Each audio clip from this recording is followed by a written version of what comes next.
So hey guys, good morning, welcome to my new blog. তো আজকে ব্লগটা আমি শুরু করছি। এখন বাজে সকাল 10:30। এখন রয়েছে আমি আমার বাড়িতে। এখন সবে খাওয়া দাওয়া করলাম, করে এখন যেতে হবে ওই বাড়ির ছাদে। ওই ট্যাঙ্কিটা পরিষ্কার করতে হবে এখন নিচের দিক থেকে। তো চলো যা যাক। আর আজকে আমার 8টা থেকে পরীক্ষা আছে আবার, তো চলো তাড়াতাড়ি করতে হবে।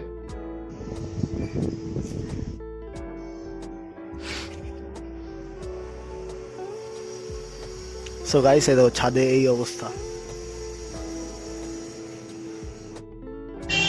সো গাইস, এখন বাজে বিকাল 4টা। আমি রয়েছি আমার বাড়িতে। এখন বাড়ি আসলাম, সব কলেজ থেকে বাড়ি আসলাম পরীক্ষা দিয়ে। আমার পরীক্ষা শেষ হয়ে গেছে, ইন্টারনাল অ্যাসেসমেন্ট। এখন বাইরে কলেজে মানে এক্সটার্নাল পরীক্ষাটা বাকি আছে। তো কলেজ থেকে বাড়ি আসলাম, খাওয়া দাওয়া করলাম। এখন খাওয়া দাওয়া করে এখন যাবো আমি রেশন আনতে। তারপরে রেশন নিয়ে এসে আমার যেতে হবে জল আনতে। জল এনে আমি পড়তে বসবো আজকে আবার। তো চলো। সো গাইস, এখন বেরিয়ে গেছি, আমি যাচ্ছি রেশন আনতে। হ্যাঁ, পুরো সেজে গুজে যাচ্ছি রেশন আনতে। অনেকটাই দূর, মিনিমাম 500 মিটার দূর আছে। তো চলো রেশনটা নিয়ে আসি।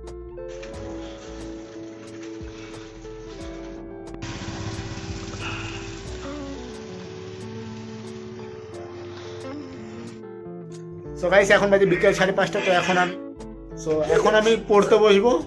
চলো পড়তে বসি। সো গাইস, আমি সব খাতা নিয়ে রেডি হয়ে গেছি। এখন ঘড়িতে দেখাচ্ছি তোমাদের কটা বাজে। তো 5:30 বাজে। এখন আমি পড়তে বসবো, মানে পড়তে বসেছি। হয়তো আমি সন্ধ্যাবেলা কোথাও গিয়ে যেতে পারি ঘুরতে। সো গাইস, আমি একটু পরে পড়বো ভাবছি। আমি একজন ফোন আসলো, সেখানে যাচ্ছি। এবার একটু পাস্তা খাওয়ার প্ল্যান করেছি। তো একটা ডিম নিয়ে যাই বাড়ির থেকে। সো ডিম নিয়ে নিয়েছি, চলো ওদের বাড়ি যাওয়া যাক, গিয়ে পাস্তা খেয়ে আসি। সো গাইস, এখন অলমোস্ট 8টা বাজে। তো আমার ইউনিভার্সিটি থেকে পরীক্ষা ঘোষণা করে দিয়েছে। তো এখন আমি পড়তে বসছি।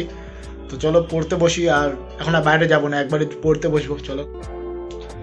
সো গাইস, এখন বাজে রাতে 9টা। আমি আমার রুমে চলে এসেছি। তো এখন আমি বই পড়বো। বই পড়ে একটু বই পড়ে ঘুমিয়ে পড়বো। কারণ আমার 1 তারিখ থেকে পরীক্ষা চালু হয়ে যাওয়ার 20 দিন মতন আছে।